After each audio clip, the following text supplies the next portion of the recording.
Aïté mama, aïté mama, aïté mama, aïté mama, aïté mama, aïté mama, aïté mama, aïté mama, aïté mama, aïté mama, aïté mama, aïté mama, hey, mama, mama,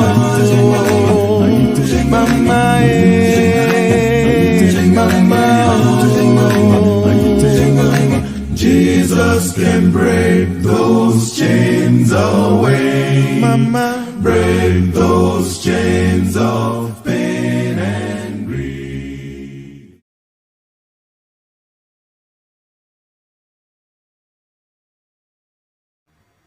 Je suis Pipo, votre habituel. Je suis heureux de vous revoir aujourd'hui. Je suis Pipo, votre habituel. Ma mission est de vous présenter Jésus. Il est bon, vraiment bon. Dieu est bon, vraiment bon. Je suis Pipo, votre habituel. Avec Sainte Rose et je proclame son amour.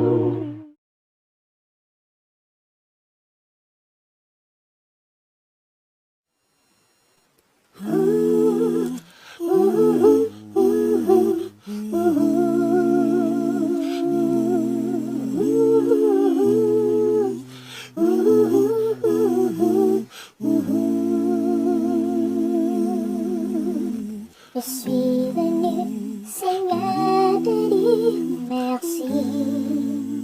Merci pour tes bienfaits. Tu m'as donné de la joie de vivre. J'étais perdu dans le danger, Seigneur. Mais tu m'as racheté et sauvé. J'aimerais te dire merci.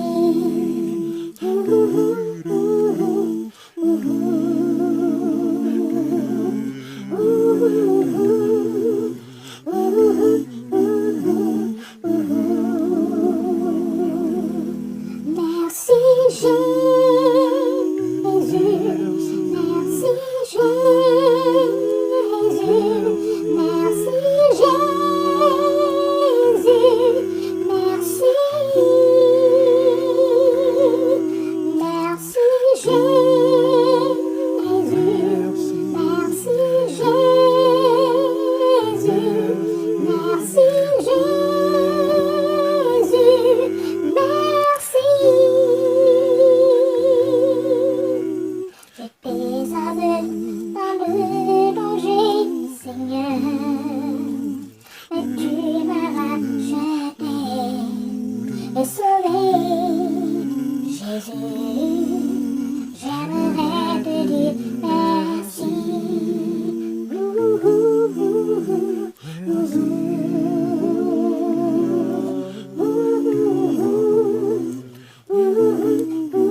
merci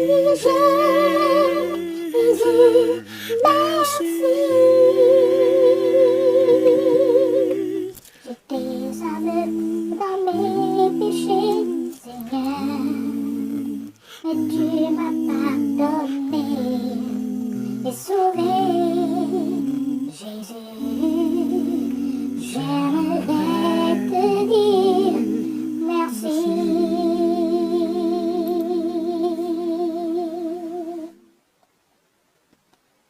Amen. Chers amis, bonsoir et bon début de sabbat. Je suis Pipo, votre ami virtuel. Dans le livre de Luc chapitre 17 versets 26 à 27, il est écrit: ce qui arriva du temps de Noé arrivera de même au jour du Fils de l'homme. Les hommes mangeaient, buvaient, se mariaient et mariaient leurs enfants, jusqu'au jour où Noé entra dans l'arche. Le déluge vint et les fit tous périr. Fin de citation. Chers amis, alors que le monde est en train de dériver par l'augmentation du péché, par l'augmentation de l'égoïsme, par l'augmentation de l'impudicité, par les guerres et les conflits,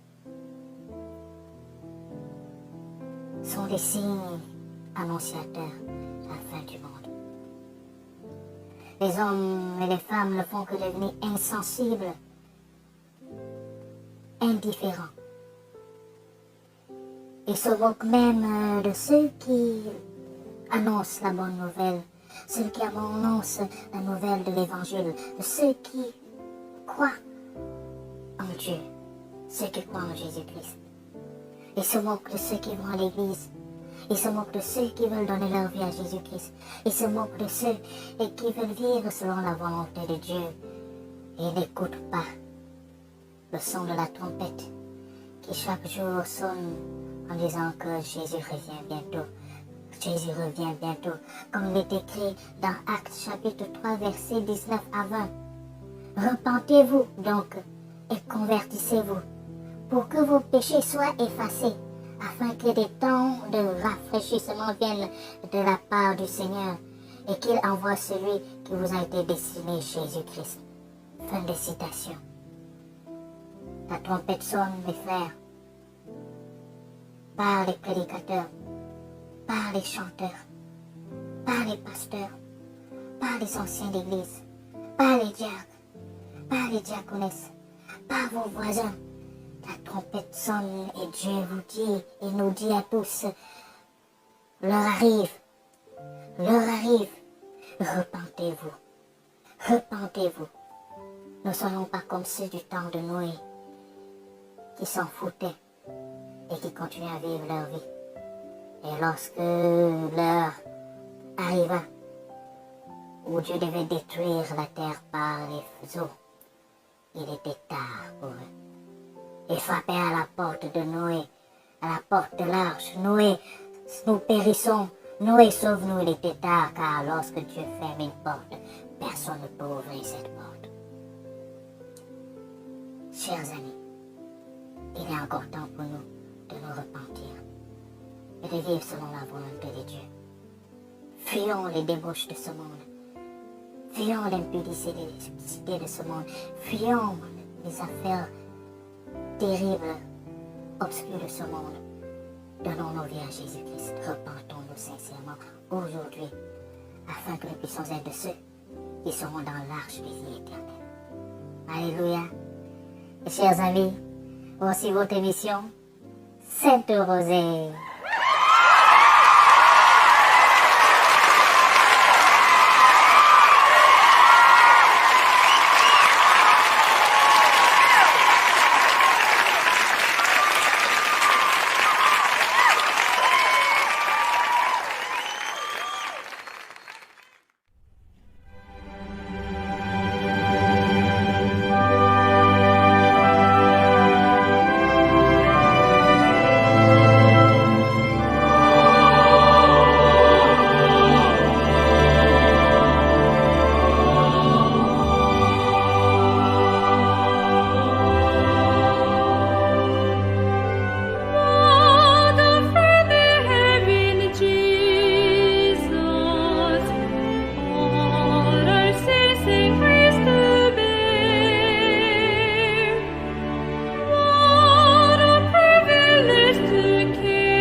La Cour suprême des États-Unis a décidé le 24 juin 2022 de déclarer l'arrêt Roe contre Wade infondé et donc de l'annuler. Ce faisant, elle redonnait à chaque État la liberté d'autoriser ou non l'avortement ou d'y mettre des conditions particulières. Cet arrêt de la Cour suprême a provoqué des réactions intenses et contradictoires, non seulement aux États-Unis, mais à travers le monde entier. Certains ont sauté de joie, tandis que d'autres explosaient de colère. Une chose est certaine, le sujet de l'avortement ne peut laisser personne indifférent. Bonjour et bienvenue à tous dans Il est écrit. Le sujet de l'avortement est sans aucun doute de la plus haute importance. Il touche en profondeur la question de la vie humaine, des droits humains, de la condition féminine, de la sexualité, du couple, de la famille. Alors, quelle que soit la position qu'on adopte, on sait que ce n'est pas un sujet secondaire.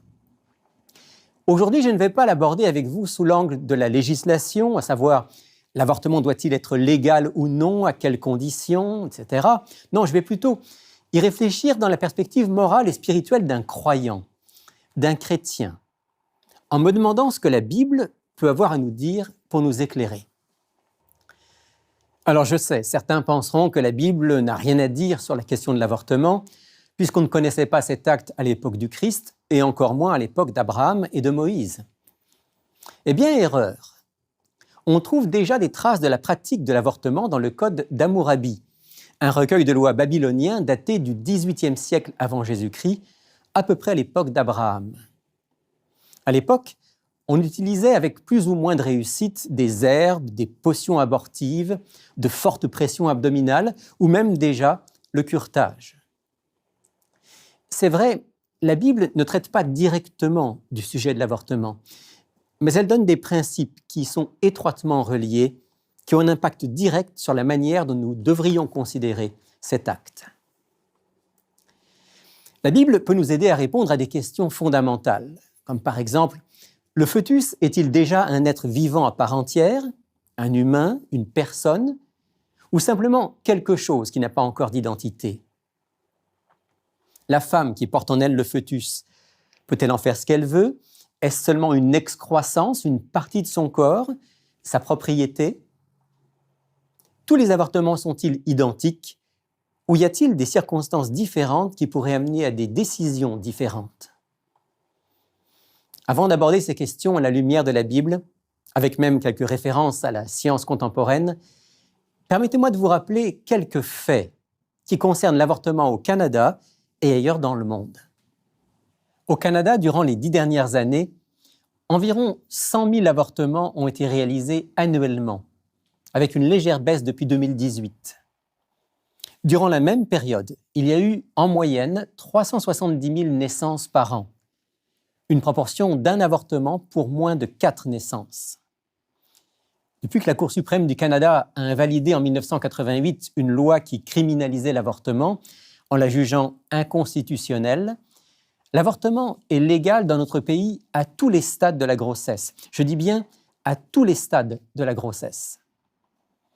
La majorité des avortements ont lieu, bien sûr, avant la fin de la 13e semaine, mais 10 à 15% des avortements ont lieu après la 16e semaine, 3 à 5% après la 21e semaine. Pour comparaison, aux États-Unis, où les lois sont différentes suivant les États, on dénombre environ 930 000 avortements en 2020 sur l'ensemble du territoire américain, pour environ 3 600 000 naissances. Là aussi, un avortement pour un peu moins de 4 naissances. Pour la même année 2020, on compte un peu plus de 220 000 avortements en France, avec en comparaison 735 000 naissances, c'est-à-dire un avortement pour un peu plus de 3 naissances. On le voit, l'avortement n'est pas du tout un phénomène marginal, c'est une réalité massive de nos sociétés occidentales. Quand on s'intéresse aux raisons pour lesquelles les femmes avortent, les enquêtes faites à ce sujet au Canada nous révèlent que près de 95% le font pour des raisons personnelles, d'ordre psychologique, professionnel, familial ou social. Par exemple, des difficultés financières, trop jeunes, célibataires ou ne se sentant pas prêtes à avoir un enfant, conflit avec la carrière ou la vie professionnelle, ça arrive au mauvais moment, j'ai déjà eu assez d'enfants, etc. Les 5% restants invoquent des risques importants pour la santé de la mère ou de l'enfant, ou encore le viol ou l'inceste. En reconnaissant que chaque situation, chaque femme, chaque famille est spécifique et unique, quels sont les principes qui peuvent guider notre choix, notre regard sur l'avortement en tant que croyant, en tant que chrétien? Je vous propose 3 éléments importants à prendre en compte. Le premier principe biblique qui doit nous orienter est le caractère sacré de la vie, tout particulièrement de la vie humaine. Je relis avec vous ce texte bien connu de la Genèse, chapitre 1er et au verset 27.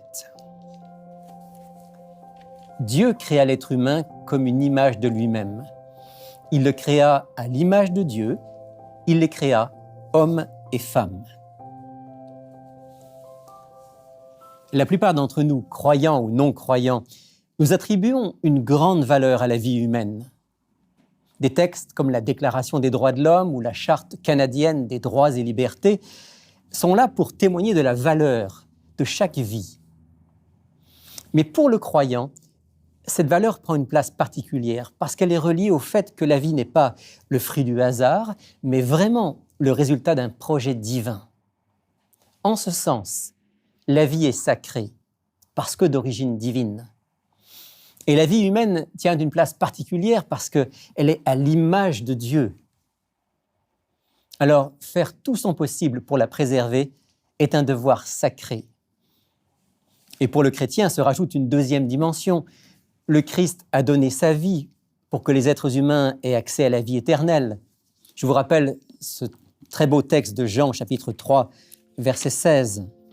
« Car Dieu a tant aimé le monde qu'il a donné son Fils unique, afin que quiconque croit en lui ne périsse pas, mais qu'il ait la vie éternelle. » Et l'apôtre Paul ira jusqu'à affirmer dans sa première lettre aux Corinthiens, au chapitre 6, « Vous ne vous appartenez pas à vous-même, car vous avez été rachetés à un grand prix. » Clairement, la vie ne nous appartient pas. Elle appartient à Dieu en tant que créateur, à Jésus-Christ en tant que rédempteur. Et nous sommes seulement les gérants, les gestionnaires de cette vie qui nous est confiée avec une perspective éternelle et dont nous devons prendre soin. Le premier principe biblique nous met donc sans équivoque sur la piste de la préservation de la vie humaine. Mais peut-on considérer un fœtus comme un être humain, porteur d'une vie individuelle et personnelle? Beaucoup auraient tendance à penser que tant que le fœtus n'est pas viable, c'est-à-dire capable de survivre si la mère accouchait, ce n'est pas encore vraiment quelqu'un, plutôt quelque chose, une extension du corps de la mère, ou encore un être vivant non humain. Voici par exemple comment s'exprime Peter Singer dans son livre Practical Ethics, l'éthique pratique. Ma suggestion est que nous n'accordions pas au fœtus un statut différent de celui d'un animal non humain, avec un niveau similaire de rationalité, de conscience, de soi, de capacité à ressentir, etc. Tant qu'un fœtus n'a pas une certaine capacité à vivre une expérience consciente, l'avortement met fin à une existence qui, si on la considère telle qu'elle est, et non en termes de potentiel, ressemble plus à celle d'une plante ou d'un animal doué de sens, comme une vache ou un chien. Alors, le fœtus est-il l'équivalent d'une plante ou d'un petit animal? Ou est-il plus que cela? Sur cette question, certains textes bibliques s'expriment assez clairement. Je veux lire avec vous en premier lieu une déclaration du roi David dans le livre des psaumes. C'est au psaume 139, les versets 13 et 16. « C'est toi qui as produit les profondeurs de mon être, qui m'as tenu caché dans le ventre de ma mère. Je te célèbre, car j'ai été fait de façon merveilleuse. Tes œuvres sont étonnantes, je le sais bien. Mon corps ne t'était pas caché lorsque j'ai été fait en secret, tissé dans les profondeurs de la terre. Quand je n'étais qu'une masse informe, tes yeux me voyaient. Et sur ton livre étaient tous inscrits les jours qui furent façonnés avant qu'aucun d'eux n'existe. » Dans ce passage, David exprime plusieurs éléments importants pour notre réflexion. D'abord, son émerveillement devant la beauté du corps humain, de la personne humaine. J'ai été fait de manière merveilleuse. Ensuite, le fait que, dès la conception, Dieu voyait l'être en devenir qui allait se former petit à petit dans le ventre de sa mère. Dieu l'a suivi des yeux tout au long de la grossesse. Et avant la naissance, il avait déjà un projet pour cet être humain en devenir. L'idée que Dieu a déjà un projet de vie et est même activement à l'œuvre dans l'existence d'un être humain, bien avant sa naissance, se retrouve dans des textes comme Jérémie chapitre 1, verset 5 ou Luc 1, verset 15. Je les lis pour vous. Jérémie d'abord, chapitre 1er, verset 5. « Avant que je ne te forme dans le ventre de ta mère, je te connaissais. Avant que tu ne sortes de son sein, je t'avais consacré. Je t'avais établi prophète pour les nations. » Et dans Luc, chapitre 1er, verset 15, « Car il sera grand devant le Seigneur. Il ne boira ni vin, ni boisson enivrante. Il sera rempli de l'Esprit Saint dès le sein de sa mère. » Voyez, l'idée que Jean-Baptiste serait influencé par le Saint-Esprit dès le ventre de sa mère met en évidence non seulement ce qu'on appelle aujourd'hui les influences prénatales, mais aussi le fait que le fœtus est déjà une personne avant sa naissance. Et cette pensée ne devrait pas nous étonner, surtout nous qui vivons au XXIe siècle, à l'ère de la science. Permettez-moi de vous rappeler que dès la conception, tout le patrimoine génétique de l'être humain à venir est déjà présent. Tout est là, dès le départ. Les bases d'une personne unique sont déjà posées. Laissez-moi aussi vous rappeler de manière succincte et schématique quelques points de repère dans le développement de l'embryon et du fœtus. 18 jours après la conception, le cœur du bébé commence à se former et au 24e jour, il commence à battre. Au 42e jour, le squelette est formé et le cerveau coordonne déjà le mouvement des muscles et des organes. Quelques jours plus tard, à 1 mois et demi, on peut enregistrer des ondes cérébrales. À 7 semaines, les lèvres sont sensibles au toucher. Et à 8 semaines et demie, tous les organes sont présents. Les empreintes digitales sont déjà formées, des empreintes absolument uniques et personnelles. Avançons d'1 semaine, et l'enfant de 2 mois referme les doigts sur un objet placé dans la paume de sa main. À 12 semaines, il est capable d'une activité déjà vigoureuse dans le ventre de sa mère. Donner des petits coups de pied, tendre les bras, tourner la tête. À 13 semaines, c'est-à-dire la fin du premier trimestre, ses cordes vocales sont formées, mais bien sûr, en l'absence d'air, il ne peut pas encore exprimer de son. Les semaines et les mois qui suivent ne font que perfectionner, affiner cette merveille qu'est le corps humain. Il ne fait aucun doute qu'aux yeux de Dieu et à nos yeux de croyants, le fœtus est déjà un être vivant personnel, unique et précieux. Peut-on éliminer cet être unique, décider que sa vie n'aura pas lieu? Je me souviens de ce professeur d'éthique qui un jour partageait avec ses étudiants des réflexions sur l'avortement et les circonstances dans lesquelles il pouvait être particulièrement nécessaire ou recommandé. Alors, à titre d'exemple pratique, il leur propose de réfléchir sur le cas réel d'une femme enceinte pour la 2e fois. Sa première grossesse a été difficile et l'enfant qu'elle a mis au monde est en mauvaise santé. Elle-même souffre de dépression et son conjoint est alcoolique et violent. Sur le plan financier, la famille vit à la limite de la pauvreté. Les étudiants échangent, débattent entre eux de ce cas et finalement une majorité s'exprime en faveur d'une recommandation d'avorter. « Eh bien, s'exclame le professeur, vous venez d'éliminer Ludwig van Beethoven. » Le 3e principe biblique qui concerne notre réflexion sur l'avortement, c'est bien sûr celui qui est exprimé dans la 6e parole du Décalogue, les 10 commandements. Elle est courte, précise, composée de 2 mots en hébreu, 4 en français. Tu ne tueras point. Parce que la vie est sacrée et ne nous appartient pas, parce que la vie humaine est tout à fait spéciale et à l'image de Dieu, nous ne devons pas la détruire. Nous ne devons pas y mettre fin. S'il y a une chose qui est claire dans l'Ancien Testament comme dans le Nouveau, c'est que la violence envers les plus faibles, les plus vulnérables, est particulièrement condamnée. Pensez particulièrement au message d'Ézéchiel, au chapitre 34 de son livre. Je lis avec vous Ézéchiel 34, verset 4. « Vous n'avez pas fortifié celle qui était faible, guéri celle qui était malade, pansé celle qui était blessée.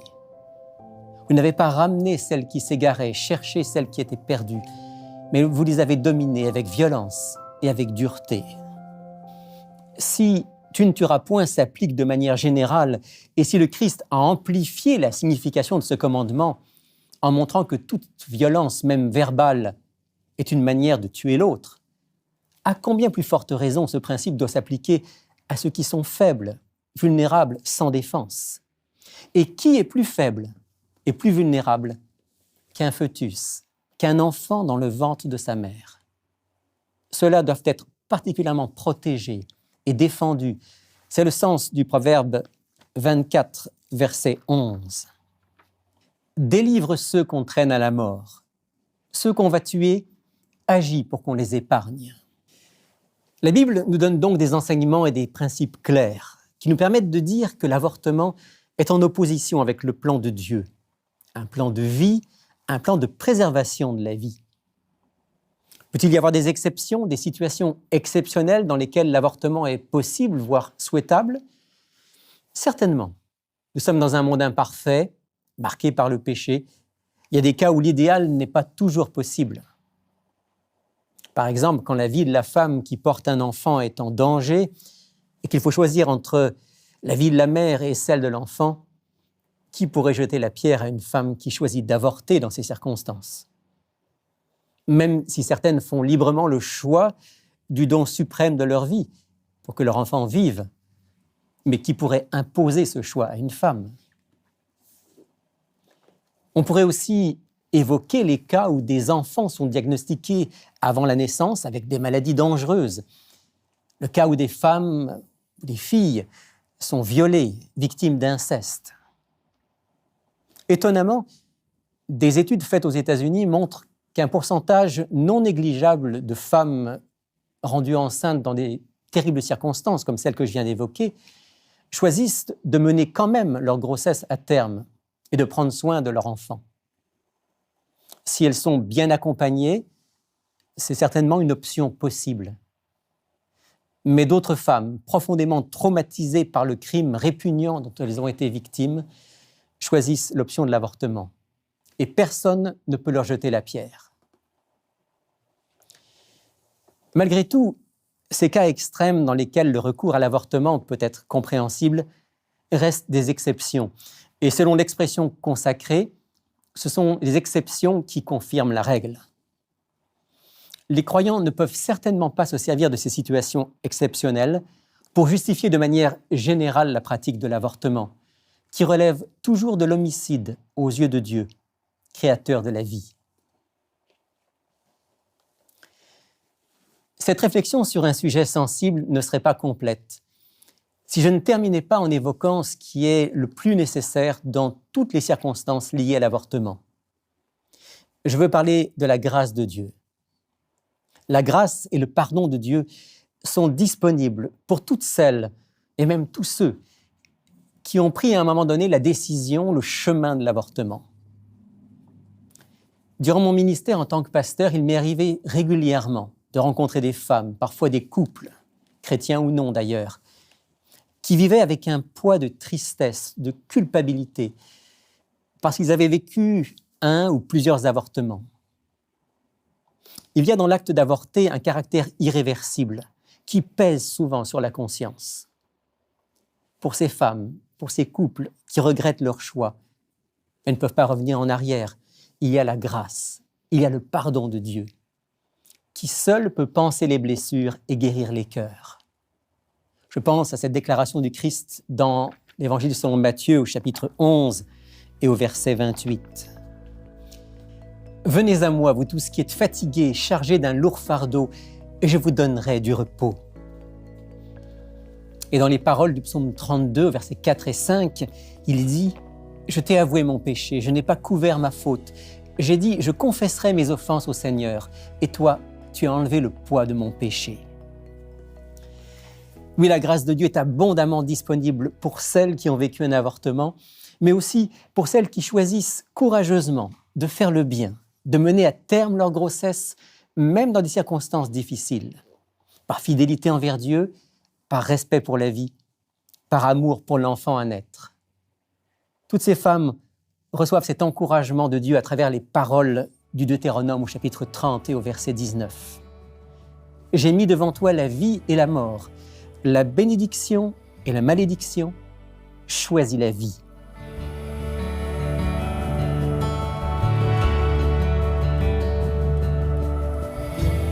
Notre Père, toi qui es le créateur de la vie, nous te louons et nous te remercions pour la beauté de la vie, en particulier déjà dans le ventre d'une mère, la beauté d'un bébé, d'un enfant.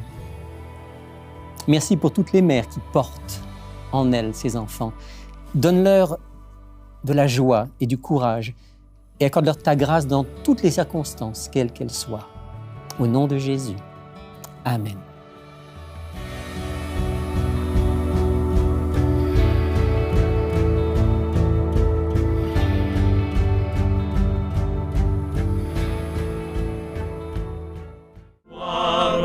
Gloire à l'Éternel, un cantique solennel, un cantique solennel de nos cœurs monte à son trône. Quand il crée, oh, qu'il est grand, quand il crée, oh, qu'il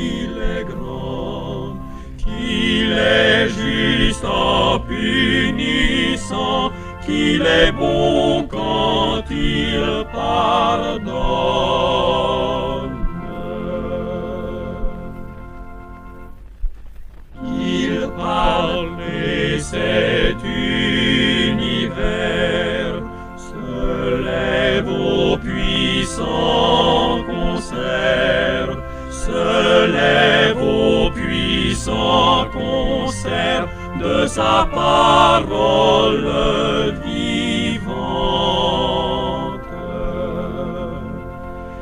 Et des astres radieux, et des astres radieux, sa main jette dans les cieux la poussière étincelante.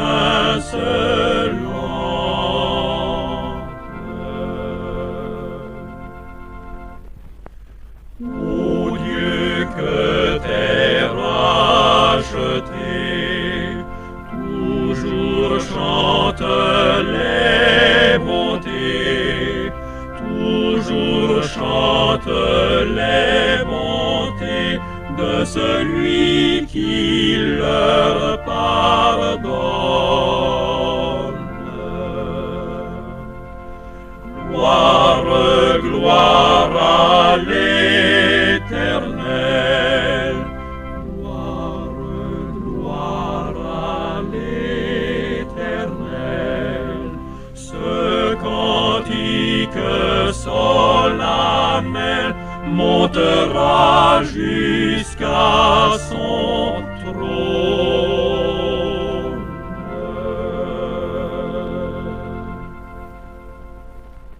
Écoute la voix du Seigneur Jésus, Jésus, qui te dit, viens à moi aujourd'hui, aujourd'hui. Oui, le bonheur est tout près de Jésus-Christ. Oh, oui, viens à lui. Écoute la voix du Seigneur Jésus.